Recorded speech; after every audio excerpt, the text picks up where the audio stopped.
എല്ലാവർക്കും നമസ്കാരം. ഇന്ന് നമ്മോടൊപ്പം ഉള്ളത് ഒരു സ്പെഷ്യൽ ഗസ്റ്റാണ്. ഇക്കഴിഞ്ഞ ബുള്ളൻ സയൻസ് ഒളിമ്പ്യാഡിൽ ഏറ്റവും മികച്ച ഒരു നേട്ടം കൈവരിച്ച ഒരു മിടുക്കിയായ ഒരു വിദ്യാർത്ഥിയാണ് നമ്മോടൊപ്പം ഉള്ളത്. മോളും മോളുടെ ഫാമിലിയും എല്ലാവരും തന്നെയുണ്ട്. നമുക്ക് അവരെ വെൽക്കം ചെയ്യാം. വെൽക്കം. ഓക്കെ, അപ്പോൾ ഫസ്റ്റ് ഓഫ് ഓൾ ആദ്യം തന്നെ മോളെ ഒന്ന് ഇൻട്രൊഡ്യൂസ് ചെയ്യാമോ നമ്മുടെ ഓഡിയൻസിന് വേണ്ടിയിട്ട്? പേരും ഡീറ്റെയിൽസും ഒരു ചെറിയൊരു ബ്രീഫ് ഇൻട്രൊഡക്ഷൻ തരാമോ? ഹലോ, എൻ്റെ പേര് നവ്യ പി ജയൻ. ഞാൻ ആലപ്പുഴ കാർണൂർ ഇൻ്റർനാഷണൽ സ്കൂളിലെ 10th പാസ്സായ ഒരു വിദ്യാർത്ഥിയാണ്. വീട് എവിടെയാണ് മോളെ? എൻ്റെ വീട് അമ്പലപ്പുഴ, ആലപ്പുഴ. അമ്പലപ്പുഴയിലാണ്. ഓക്കെ, ഇപ്പം ആരൊക്കെയാണ് കൂടെ വന്നിരിക്കുന്ന? അച്ഛനും എൻ്റെ കൂടെ വന്നിരിക്കുന്ന എൻ്റെ അച്ഛനും ജയകുമാർ പി പി, എൻ്റെ അമ്മ രാജി. ഓക്കെ, എന്ത് ചെയ്യാണ് അച്ഛനും അമ്മ? എന്ത് ചെയ്യാം? അച്ഛൻ SP ഓഫീസ് സൈബർ സെല്ലിലെ SA ആണ്. അമ്മ വണ്ടാനം മെഡിക്കൽ MCH വണ്ടാനത്തിലെ ഒരു നഴ്സിംഗ് ഓഫീസർ. ഓക്കെ, മോള് ഒരാളാണോ? സിബ്ലിങ്സ് ആയിട്ട്? എനിക്കൊരു ചേച്ചിയുണ്ട്. ചേച്ചി Gokhale institute of political science and എക്കണോമിക്സിൽ BSc എക്കണോമിക്സ് 3rd ഇയർ വിദ്യാർത്ഥിയാണ്. ഓക്കെ, അപ്പം ഫസ്റ്റ് ഓഫ് ഓൾ എന്താണ് മോൾക്ക് കിട്ടിയ BSOയിൽ കിട്ടിയ അച്ചീവ്മെന്റ് എന്ന് കൂടെ പറയാമോ? BSOയിൽ എനിക്ക് 23rd റാങ്ക് ഉണ്ടായിരുന്നു. യെസ്, BSOയിൽ 23rd റാങ്ക് ആയിരുന്നു ലഭിച്ചത്. അപ്പം 23rd റാങ്ക് എന്ന് പറയുമ്പോഴത്തേക്ക് നമുക്ക് എല്ലാവർക്കും അറിയാം ചെറിയൊരു റാങ്ക് അല്ല. ഇത്രയും വിദ്യാർത്ഥികൾ ഒന്നിച്ച് എഴുതിയ ഒരു എക്സാമാണ്. ആ എക്സാമിൽ 23rd റാങ്ക് എന്ന് പറയുമ്പോഴത്തേക്ക് നമുക്ക് ഊഹിക്കാവുന്നതുള്ളൂ മോളുടെ ഒരു അതിൻ്റെ പിന്നിലെ ഒരു ഇഷ്ടവും ആഗ്രഹവും അതിൻ്റെ പ്രിപ്പറേഷനും ഹാർഡ് വർക്കും എന്താണെന്നുള്ളതൊക്കെ ആ ഒരൊറ്റ റാങ്കിൽ തന്നെ നമുക്ക് കാണാൻ സാധിക്കുന്നതാണ്. സോ നവി, ആദ്യം തന്നെ ചോദിക്കട്ടെ, എങ്ങനെയാണ് ഈ ഒരു സയൻസ് ഒളിമ്പ്യാഡ് അല്ലെങ്കിൽ അതിനോടുള്ളൊരു താല്പര്യം വന്നു തുടങ്ങിയത്? എപ്പോൾ തൊട്ടാണ്? ഞാൻ BSO ബ്രില്യൻറ്റിലെ ഫൗണ്ടേഷൻ ഒരു വിദ്യാർത്ഥിയായിരുന്നു 10th ക്ലാസ്സിൽ. അങ്ങനെയാണ് BSOനെ കുറിച്ച് അറിയുന്നതും എല്ലാം. അപ്പം അങ്ങനെ കൊച്ചിലോട്ട് എനിക്ക് സയൻസിനോട് നല്ല താല്പര്യം, സയൻസിനോട് പ്രത്യേക ഒരു താല്പര്യം ഉണ്ടായിരുന്നു. ഓക്കെ, അപ്പോൾ സയൻസിൽ പർട്ടിക്കുലർ ആയിട്ട് ഇന്ന സബ്ജക്റ്റ് അങ്ങനെ എന്തെങ്കിലും ഒരു തോന്നിയിട്ടുണ്ടോ? ഫിസിക്സിനോടും കെമിസ്ട്രീനോടും ഒക്കെ താല്പര്യം കൂടുതൽ തോന്നിയിട്ടുണ്ട്. ഓക്കെ, അപ്പോൾ അങ്ങനെയാണ് ഇങ്ങനെ ഓരോ എക്സാമിനെ കുറിച്ചും അറിഞ്ഞറിഞ്ഞ് വന്നപ്പോഴത്തേക്ക് ഇങ്ങനെ സയൻസ് ഒളിമ്പ്യാഡ്, ബ്രില്യൻ സയൻസ് ഒളിമ്പ്യാഡിനെ കുറിച്ചൊക്കെ അറിഞ്ഞത് അല്ലേ? ഓക്കെ, അപ്പം ഇങ്ങോട്ടേക്ക് വരാനുള്ളൊരു എന്താ പറയുക മോട്ടിവേഷൻ എന്തായിരുന്നു? ഇങ്ങനെ ഒരു സയൻസിനോടുള്ള ഒരു താല്പര്യം കൂടുതൽ എങ്ങനെയാണ് ഇങ്ങോട്ട് വന്ന് എത്തിയത്?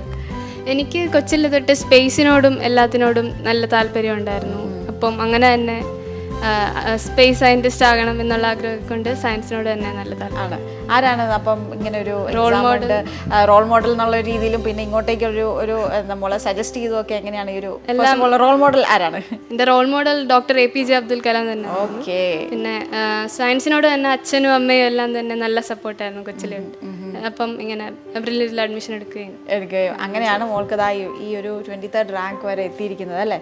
ഓക്കെ, അപ്പം ഇനിയിപ്പം എന്തൊക്കെയാണ് മോളുടെ ഒരു, അതായത് 10th കഴിഞ്ഞു, ഇനി +1 എവിടെ ജോയിൻ ചെയ്യാനാണ്? ഞാനിപ്പോൾ ബ്രില്യൻറ്റിൽ തന്നെ IIT ബാച്ചിൽ ചാവറ പബ്ലിക് സ്കൂൾ പാലയിൽ അഡ്മിഷൻ എടുത്ത ഒരു വിദ്യാർത്ഥിയാണ്. IIT എയിം സ്ക്രീൻ ടെസ്റ്റ് ഒക്കെ കഴിഞ്ഞു. അപ്പോൾ അതിന്റെ മാർക്കൊക്കെ എങ്ങനെ ഉണ്ടായിരുന്നു? അതിന് final screen test 6th rank ഉണ്ടായിരുന്നു. ഓക്കെ, അപ്പോൾ നമ്മുടെ ഇപ്പോൾ IIT എയിംസിന്റെ സ്ക്രീൻ ടെസ്റ്റിലും പാസ്സായിട്ടിരിക്കുന്ന ഒരു മിടുക്കി തന്നെയാണ് അല്ലേ? ഓക്കെ, മോളുടെ ഇപ്പോൾ ഒരു ആഗ്രഹം IIT എയിം സ്ക്രീൻ ടെസ്റ്റ് ഒക്കെ കഴിഞ്ഞു, ഇവിടെ ചേർന്നതിന് ശേഷം എന്താണ് ഫ്യൂച്ചർ? മോൾക്ക് എവിടെ എത്തണം, എന്താവണം എന്നൊക്കെ ഉള്ളത് ചോദിച്ചാൽ? IIT ബോംബെ, അതേപോലെ ഒരു ഇലക്ട്രിക്കൽ എഞ്ചിനീയറിംഗ് അല്ലെങ്കിൽ CSE എഞ്ചിനീയറിംഗ് ആകാനാണ്. IIT ബോംബെ തന്നെ ഭയങ്കര ഇഷ്ടമുള്ള ഇൻസ്റ്റിറ്റ്യൂട്ടാണ്.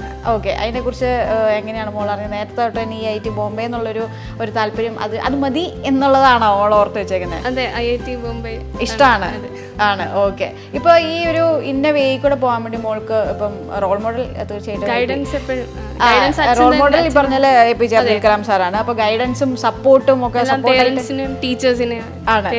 ഓക്കെ, അതുപോലെ തന്നെ നവ്യയുടെ ക്ലാസ് ടീച്ചർ ഇവിടെ ഉണ്ട്. ക്ലാസ് ടീച്ചറിന്റെ പേരൊക്കെ മോള് തന്നെ പറഞ്ഞു. അനു മാഡം BSOയിലും തന്നെ ബ്രില്യൻറ്റ് ഫൗണ്ടേഷനിലായിരുന്നപ്പോഴും ഭയങ്കര സപ്പോർട്ടായിരുന്നു.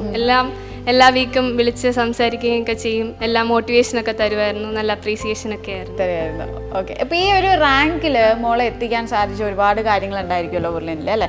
അപ്പോൾ ഏറ്റവും കൂടുതൽ മോൾക്ക് ഇപ്പം ക്ലാസ് ടീച്ചറുടെ സപ്പോർട്ടും ഇത് കൂടാണ്ട് ഒരുപാട് കാര്യങ്ങൾ നമ്മളിവിടെ മോൾക്ക് ഈ ഒരു എന്താ പറയുക ഇത്രയും റാങ്ക് നേടുന്നതിൽ ഒരുപാട് കാര്യങ്ങൾ തന്നിട്ടുണ്ട്. അപ്പോൾ ഇതിൽ ഏറ്റവും അട്രാക്റ്റഡ് ആയിട്ട് തോന്നിയിട്ടുള്ളത് എല്ലാ വീക്കിലും കറക്റ്റ് ടെസ്റ്റ് നടത്തുമായിരുന്നു. അതേപോലെ ഡൗട്ട് ക്ലിയറൻസ് സെഷൻസും അതേപോലെ ഹോംവർക്ക് എല്ലാ വെനസ്ഡേയും സബ്മിറ്റ് ചെയ്യണമായിരുന്നു. അതെല്ലാം ആകുമ്പം ക്ലാസ് കഴിഞ്ഞ ഉടനെ തന്നെ നമ്മളെല്ലാം കറക്റ്റായിട്ട് ചെയ്യുകയും വീക്ക്ലി ടെസ്റ്റ് എല്ലാം എഴുതുകയും ചെയ്യുമായിരുന്നു. ഇപ്പോൾ ഈ പൊതുവേ ഇപ്പോൾ ഈ ഒരു പ്രായത്തിൽ അല്ലെങ്കിൽ ഇങ്ങനെയുള്ള ഓരോ എക്സാം അറ്റൻഡ് ചെയ്യുന്ന വിദ്യാർത്ഥികൾ അല്ലെങ്കിൽ ബാക്കിയുള്ളവർ നോക്കുമ്പോഴത്തേക്കും ആലോചിക്കുന്ന ഒരു കാര്യമാണ് ഇപ്പോൾ സ്കൂളിലെ സ്റ്റഡീസും ഇങ്ങനെയുള്ളൊരു സ്റ്റഡീസ് എക്സാമിൻ്റെ കാര്യവും ഒന്നിച്ച് കൊണ്ടുപോകുക എന്ന് പറയുമ്പോൾ തീർച്ചയായിട്ടും ബുദ്ധിമുട്ടുള്ള കാര്യമാണോ, അല്ലെങ്കിൽ ഇത് പറ്റുമോ എന്നൊക്കെ ഒരുപാട് കുട്ടികൾ ഇപ്പോൾ ചിന്തിക്കുന്നുണ്ടാവും, ചില പേരൻസ് ഓർക്കുന്നുണ്ടാവും. അപ്പോൾ മോളുടെ ഒരു എക്സ്പീരിയൻസിൽ എങ്ങനെയാണ് ഇത് രണ്ടും കൊണ്ടുപോകാൻ എന്തെങ്കിലും ബുദ്ധിമുട്ടുണ്ടായിരുന്നോ, അതോ at the same time easy ആയിട്ട് തന്നെയാണോ? എല്ലാം മാനേജ് ചെയ്ത് പോകാൻ പറ്റുന്നത് തന്നെ ഉള്ളൂ. കറക്റ്റ് ബാലൻസ് ആയി പോകുമായിരുന്നു ക്ലാസ്സും പിന്നെ എക്സാമും ഫൗണ്ടേഷനും എല്ലാം. അതെ, ഓക്കെ. ഇപ്പോൾ ഈ സയൻസ് ഒളിമ്പിയാഡ് എന്ന് പറയുമ്പോഴത്തേക്കും നിങ്ങളുടെ ബേസിക് ആയിട്ടുള്ള സ്കൂൾ ലെവലിൽ നിന്ന് കുറച്ചുകൂടെ അഡ്വാൻസ്ഡ് ലെവലായിട്ടുള്ള ഒരു രീതിയിലാണ് പഠനം പോകുന്നത് അല്ലേ?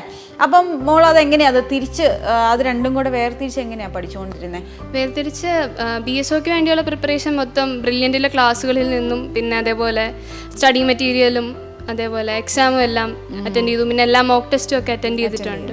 അങ്ങനെയാണ് BSOക്കുള്ള പ്രിപ്പറേഷൻ ഉണ്ടായിരുന്നു. വേറെ അങ്ങനെ പുറത്തുനിന്നുള്ള ഏതെങ്കിലും സ്റ്റഡി മെറ്റീരിയൽ റെഫർ ചെയ്യണ്ടോ, അതോ ബ്രില്യൻറ്റിൽ മാത്രം റെഫർ ചെയ്തപ്പോൾ തന്നെ അത്യാവശ്യം എല്ലാം തന്നെ മോൾക്ക് കവർ ചെയ്യാൻ പറ്റിയിട്ടുണ്ടായിരുന്നു അല്ലേ? ഓക്കെ. അപ്പം അതുപോലെ തന്നെ പേരൻസ് ഉണ്ട്, രണ്ടുപേരും ഉണ്ട്. ഇപ്പം അച്ഛനുണ്ട്, അമ്മയുണ്ട്. അപ്പോൾ സാറിന് എന്താണ് ആസ് എ പേരൻ്റ് എന്നുള്ള നിലയിൽ ഇപ്പം മോൾക്ക് നല്ല റാങ്ക് കിട്ടി? തീർച്ചയായിട്ടും സന്തോഷമുണ്ട്. അവൾ ഹാർഡ് വർക്കിംഗ് ആണ്. പിന്നെ സിസ്റ്റമാറ്റിക്കായിട്ട് എന്താണ് സിലബസും അതോടൊപ്പം തന്നെ എക്സാമും എല്ലാം ഫോളോ ചെയ്യുന്ന ആൾ തന്നെയാണ്. നേരത്തെ തന്നെ ഓൺലൈൻ ഫൗണ്ടേഷൻ പ്രോഗ്രാമൊക്കെ ഓൺലൈനിലൊക്കെ ചെയ്യുന്നുണ്ട്. ബ്രില്യൻസിൻ്റെ നമുക്കതൊരു ഫസ്റ്റ് ഈ ഫൗണ്ടേഷൻ പ്രോഗ്രാമിന് ഒരു ഫസ്റ്റ് റാങ്ക് കിട്ടിയിരുന്നു ബ്രില്യൻസിൻ്റെ. അന്നേരം അത് അങ്ങനെയാണ് നമ്മൾ 10th ഇവിടെ ഓൺലൈൻ ജോയിൻ ചെയ്യുന്നത്. അന്നേരം അന്നേരം തൊട്ട് ബാക്കി ചെയ്തതിനേക്കാളൊക്കെ നല്ല ഇൻട്രസ്റ്റിംഗ് ആയിട്ടാണ് തോന്നി. ഫോളോ അപ്പ് ആണ് ഏറ്റവും വലിയ കാര്യങ്ങൾ. ഇവിടെ നിന്നുള്ള കോർഡിനേഷൻ, കമ്മ്യൂണിക്കേഷൻ, തീർച്ചയായിട്ടും കമ്മ്യൂണിക്കേഷൻ കൂടുതലാണ്. എല്ലാ കാര്യങ്ങളിലും നമുക്ക് ഇൻപുട്ട് തരാറുണ്ട്. അതൊക്കെ തന്നെയാണ് അവരുടെ ആ ലക്ഷ്യത്തിലോട്ട് സാധിച്ചത്. അത് തീർച്ചയായിട്ടും അവിടെ 10th റിസൾട്ടിനെ നല്ല രീതിയിൽ ഹെൽപ്പ് ചെയ്തിട്ടുണ്ട്. 5Cs റിസൾട്ട് വന്നു, 98.4% ഉണ്ട്, സ്കൂൾ ഫസ്റ്റ് ആണ്. അന്നേരം അതിൻ്റെയൊക്കെ തീർച്ചയായിട്ടും ബ്രില്യൻസിൻ്റെ ഇൻപുട്ടാണ് നമുക്കിതെല്ലാം ഹെൽപ്പ് ചെയ്തത്. അന്നേരം ബ്രില്യൻസിൻ്റെ എല്ലാ ഭാവി പ്രൊജക്റ്റുകൾക്കും നമ്മൾ ഓൾ ദി ബെസ്റ്റ്.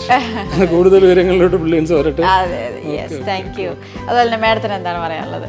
ബ്രില്യൻസ് ഒരുപാട് സഹായിച്ചിട്ടുണ്ട് മോൾക്കുള്ള നല്ലൊരു റിസൾട്ടിന്. മോളുടെ എനിക്ക് തോന്നുന്നു മോളുടെ ഇപ്പം വീട്ടിലിരുന്ന് പഠിക്കുമ്പോഴാണെങ്കിലും ഇപ്പോൾ ഇത് രണ്ടും കൊണ്ടുപോകുമ്പോൾ ഏറ്റവും കൂടുതൽ അടുത്ത് നിന്ന് കാര്യങ്ങൾ ശ്രദ്ധിക്കുകയും അല്ലെങ്കിൽ കൂടെ നിന്ന് സപ്പോർട്ടായിട്ട് ഇപ്പോൾ അച്ഛനും അമ്മയും സപ്പോർട്ടുണ്ട്. അപ്പോൾ മാഡത്തിന് കൂടുതലൊരു ടെൻഷൻ കാണും, മോൾക്ക് അതുണ്ട് മാനേജ് ചെയ്യാൻ പറ്റുന്നുണ്ടോ, നന്നായിട്ട് പോകാൻ പറ്റുന്നുണ്ടോ എന്നുള്ള ടെൻഷനൊക്കെ ഉള്ളിലുണ്ടായിരുന്നോ, അതോ ഇവിടുത്തെ ഒരു വേയിൽ പോകുമ്പോഴത്തേക്ക് അങ്ങനെയുള്ള പ്രശ്നങ്ങളൊന്നും ഉണ്ടായിരുന്നില്ല? ടൈമിങ് വെച്ചിട്ടുണ്ടല്ലോ, ആ ടൈമിൽ കറക്റ്റായിട്ട് അവൾ കയറിക്കൊള്ളുമായിരുന്നു. അതെ. പിന്നെ മാഡം നല്ല സപ്പോർട്ടായിരുന്നു. അതെ, എല്ലാ ആഴ്ചയിലും വിളിക്കും, കറക്റ്റ് ടെസ്റ്റ് എല്ലാം അറ്റൻഡ് ചെയ്യണമെന്ന് പറയും. മോളുടെ ഇൻട്രസ്റ്റ് പണ്ട് തൊട്ടപ്പോൾ മോള് പറഞ്ഞു ചെറുപ്പം മുതൽ തന്നെ ഈ ഒരു ഏരിയയിലോട്ടായിരുന്നു എനിക്ക് താല്പര്യം എന്ന് പറഞ്ഞപ്പോഴത്തേക്ക് ഇത് രണ്ടും മോൾക്ക് ഈ എന്താ പറയുക ഈ ഒരു ഇഷ്ടം മനസ്സിലാക്കി അച്ഛനും അമ്മയും ഫാമിലി മെമ്പേഴ്സ് എല്ലാം മോളുടെ കൂടെ നിൽക്കുമായിരുന്നല്ലോ. അപ്പോൾ അതിന് ആ ഒരു സമയത്ത് മാഡം എങ്ങനെയൊക്കെയായിരുന്നു മോളുടെ കാര്യത്തിൽ ഓരോ കാര്യങ്ങൾ ചെയ്തു കൊടുത്തോണ്ടിരുന്നത് വെച്ചാൽ ഓരോ മാർഗനിർദ്ദേശങ്ങൾ എന്തൊക്കെയായിരുന്നു പൊതുവെ കൊടുത്തോണ്ടിരുന്നത്? പുള്ളിക്കാരി പൊതുവെ ഒറ്റയ്ക്ക് ചെയ്യുന്ന രീതിയാണോ, എല്ലാം തന്നെ ചെയ്തോളൂ, ബാക്കിയെല്ലാം തന്നെ ചെയ്യുന്ന ടൈപ്പാണല്ലേ? ഓക്കെ. അപ്പം നമ്മളെല്ലാവരും പറഞ്ഞ പോലെ നവ്യയുടെ നമ്മുടെ ബ്രില്യൻറ്റിലെ ഏറ്റവും കൂടുതൽ വലിയ സപ്പോർട്ടറായ ക്ലാസ് ടീച്ചർ നമ്മോടൊപ്പം ഉണ്ട്. അപ്പോൾ ക്ലാസ് ടീച്ചറിൻ്റെ അടുത്ത് ചോദിക്കാം, മിസ് എങ്ങനെയായിരുന്നു നമ്മുടെ നവ്യയുടെ പെർഫോമൻസും കാര്യങ്ങളും ഒക്കെ? നവ്യയെ ഞാൻ അങ്ങോട്ടൊന്നും പറഞ്ഞ് വിളിക്കണ്ട, അതുപോലെ എല്ലാം ചെയ്തോളൂ. ഒരു വീക്കിലി എക്സാം ഒക്കെ എഴുതാനൊക്കെ ആണെങ്കിലും ഒന്ന് വിളിക്കുകയോ വിളിച്ചെഴുതിക്കുകയോ ഒന്നും വേണ്ടായിരുന്നു, എല്ലാം കൃത്യമായിട്ട് ചെയ്യും. മാഡം ഞാൻ വിളിക്കുമ്പോഴൊക്കെ തിരക്കായിരിക്കും, പക്ഷേ അന്ന് അപ്പോൾ എന്നോട് കാര്യങ്ങളെല്ലാം പറഞ്ഞിട്ട് വീട്ടിൽ പോയിട്ട് എന്നോട് വിളിച്ച് മോളയുടെ കൊടുത്ത് എന്നോട് സംസാരിക്കും. എല്ലാ കാര്യങ്ങളും നല്ല ഡെഡിക്കേറ്റഡ്, എല്ലാ കാര്യങ്ങളും നന്നായിട്ട് ചെയ്യുമായിരുന്നു, ഒന്നും പറയാനില്ലായിരുന്നു, അത്ര നന്നായിട്ട് ചെയ്യുമായിരുന്നു. ടൈമൊക്കെ അഡ്ജസ്റ്റ് ചെയ്ത് സ്കൂളിലെ കാര്യങ്ങളും ഞാൻ അന്വേഷിക്കാറുണ്ടായിരുന്നു, സ്കൂളിലെ കാര്യങ്ങളും എല്ലാം എന്നോട് പറയും, എല്ലാം നന്നായി തന്നെ പോകുന്നുണ്ടായിരുന്നു, ഒരു കുഴപ്പമില്ല. നവ്യയുടെ കാര്യത്തിൽ നമ്മൾ ഹാപ്പി ആയിട്ട് നന്നായിട്ട് ഒരു കാര്യം ഒരു എക്സാം പോലും എനിക്ക് തോന്നുന്നില്ല മിസ്സാക്കി കളഞ്ഞിട്ടുണ്ടെന്ന്. എല്ലാ വീക്കിലി എക്സാമും മോഡൽ എക്സാമും എഴുതിയിരിക്കുമായിരുന്നു, ഒന്നും പറയട്ടെ. നേരത്തെ ആ ഒരു ടൈമിൽ തന്നെ നന്നായിട്ട് തന്നെ എഴുതുകയും ചെയ്യുമായിരുന്നു. ഇപ്പം അച്ഛനും അമ്മയും വർക്കിംഗ് ആയതുകൊണ്ട് തന്നെ നമ്മൾ അതിന്റെ ഒരു എന്താ പറയുക ശ്രദ്ധ കൂടുതൽ വെക്കും. ഇപ്പൊ അമ്മ വർക്കിംഗ് ആയതുകൊണ്ട് അമ്മയ്ക്കും അതിന്റെ ഒരു ടെൻഷൻ വരാതെ എനിക്ക് ഒന്ന് മിസ് കൂടെ നിന്ന് കാര്യങ്ങളെല്ലാം ചെയ്യുന്നുണ്ടായിരുന്നു അല്ലേ? BSOയുടെ കാര്യത്തിനാണെങ്കിലും ആണെങ്കിലും ഞാൻ മോക്ക് ടെസ്റ്റിന്റെ കാര്യം എല്ലാത്തിനും വിളിക്കുമായിരുന്നു. പക്ഷെ എല്ലാം നന്നായി തന്നെ ചെയ്യുമായിരുന്നു, ഒന്നും പറയാനില്ല, നന്നായിട്ട് ചെയ്യുമായിരുന്നു. ആദ്യത്തെ നമ്മുടെ മെന്റിവാർ നടത്തിയപ്പോഴത്തേന് ക്യാഷ് പ്രൈസ് കിട്ടിയിട്ടുണ്ടായിരുന്നു. അതെ അതെ അതെ. എല്ലാം നമ്മുടെ പ്രോഗ്രാമിനെല്ലാം തന്നെ എല്ലാ കാര്യങ്ങൾക്കും നവ്യ ഉണ്ട്, ഇൻവോൾവ് ആയിട്ടുണ്ട്. അതിന് പ്രൈസും അല്ലെ അവാർഡും ഒക്കെ മേടിച്ചിട്ടാണ് ആളിപ്പോ. ഒരുപാട് സന്തോഷത്തോടെയാണ് ഞാനും ഇവിടെ ഇരിക്കുന്നത്. ക്ലാസ് ടീച്ചർ എന്ന് പറയുമ്പോഴത്തേക്കും ഇപ്പം എനിക്ക് തോന്നിയിട്ടുണ്ട് ഒരു ഫാമിലി മെമ്പർ ആയിട്ട് തന്നെ ഇവർ എന്നെ കരുതിയിരിക്കുന്നത് എനിക്ക് തോന്നിയിട്ടുണ്ട്. ഞാൻ അതുപോലെ എപ്പോഴും മേഡത്തെ വിളിക്കുകയായിരുന്നു. ഇപ്പൊ നമ്മുടെ ബാച്ചിൽ നിന്ന് ഒരു കുട്ടിക്ക് ഇത്രയും വലിയൊരു അച്ചീവ്മെന്റ് നടക്കാന്ന് പറയുമ്പോഴത്തേക്കും തീർച്ചയായിട്ടും അത് നമ്മുടെ ഫാമിലിയിൽ അല്ലെങ്കിൽ നമ്മുടെ ഒരു മോൾക്ക് കിട്ടുന്ന ഒരു അച്ചീവ്മെന്റ് പോലെയാണ് ഓരോ ക്ലാസ്. ഇന്നലെ റിസൾട്ട് വന്നപ്പോഴേ ICCയുടെ 10th റിസൾട്ട് വന്നപ്പോഴേ എന്നെ ആ റിസൾട്ട് വന്നു ഞങ്ങൾ അറിഞ്ഞപ്പോഴേ ഉടൻ എന്നെ നവ്യ വിളിച്ചു, മെസ്സേജ് ഇട്ടു, എല്ലാം ചെയ്തു ഇന്നലെ തന്നെ. ഓക്കെ ഓക്കെ, ഒരുപാട് സന്തോഷം. ഇനിയാണെങ്കിലും മോളുടെ കൂടെ കാര്യങ്ങളൊക്കെ അല്ലെ ഒരു ഗൈഡൻസ് ആയിട്ട് എപ്പോഴും മിസ് ഉണ്ടാവും. എന്തെങ്കിലും കാര്യങ്ങൾക്കാണെങ്കിലും തീർച്ചയായിട്ടും അല്ലേ? പിന്നെ തീർച്ചയായിട്ടും ഞാൻ വന്നപ്പോഴേ പറഞ്ഞു എന്താവശ്യം ഉണ്ടെങ്കിൽ എന്നെ വിളിച്ചാൽ മതിയെന്ന് ഞാൻ പറഞ്ഞിട്ടുണ്ട്. Yes, okay okay. അതുപോലെ തന്നെ നവ്യ ഇപ്പൊ ഇവിടെ തിരിച്ച് ഇവിടെ എത്തിയിരിക്കുകയാണ്. നമ്മുടെ സാറുമാരെയൊക്കെ കണ്ടു, ഡയറക്ടേഴ്സിനൊക്കെ കണ്ടു, അവരൊക്കെ എന്ത് പറഞ്ഞു? എല്ലാവരും വളരെ അപ്രീസിയേഷനും സപ്പോർട്ടും എല്ലാം തരുന്നുണ്ട്. എല്ലാവരും നല്ല രീതിയിൽ സംസാരിക്കുകയും സപ്പോർട്ട് ചെയ്യുകയൊക്കെ ചെയ്യും. ഓൺലൈൻ ആയതുകൊണ്ട് തന്നെ എനിക്ക് തോന്നുന്നു ഇവിടെ വന്ന് അധികം പ്രാവശ്യം വന്നിട്ടുള്ളൂ, നല്ല രീതിയിൽ സപ്പോർട്ട് ചെയ്തിട്ടുണ്ട്. ഓക്കെ, അപ്പൊ ഇവിടെ വന്നിട്ട് എല്ലാവരും കണ്ടു. എനിക്ക് തോന്നുന്നു പ്രദീപ് സാറിനൊക്കെ കണ്ടു, ഡയറക്ടേഴ്സ് സന്തോഷ് സാറിനെ കണ്ടു, എല്ലാവരും കണ്ട് അവരെ അനുമോദിച്ചു. അപ്പൊ അങ്ങനെ ഒരു ഹാപ്പി മൊമെന്റ് ആയിരുന്നു. വളരെ ഹാപ്പി മൊമെന്റ് ആയിരുന്നു. ഓക്കെ, അപ്പം ഫാമിലിയുടെ കൂടെ അച്ഛനും അമ്മയ്ക്കും ഒക്കെ അതൊരു പ്രൗഡ് മൊമെന്റ് തന്നെയായിരുന്നു. നമ്മുടെ BSOയുടെ നമ്മുടെ ഫംഗ്ഷൻ നടത്തിയപ്പോൾ വരാൻ പറ്റിയില്ല അല്ലേ?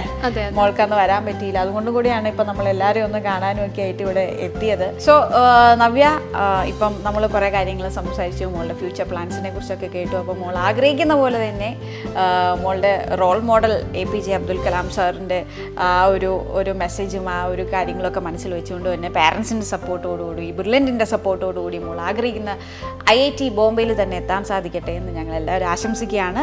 സോ മോൾക്ക് ഒരിക്കൽ കൂടി all the best. Thanks. Brilliant Study Center, India's #1 coaching center for NEET and JEE.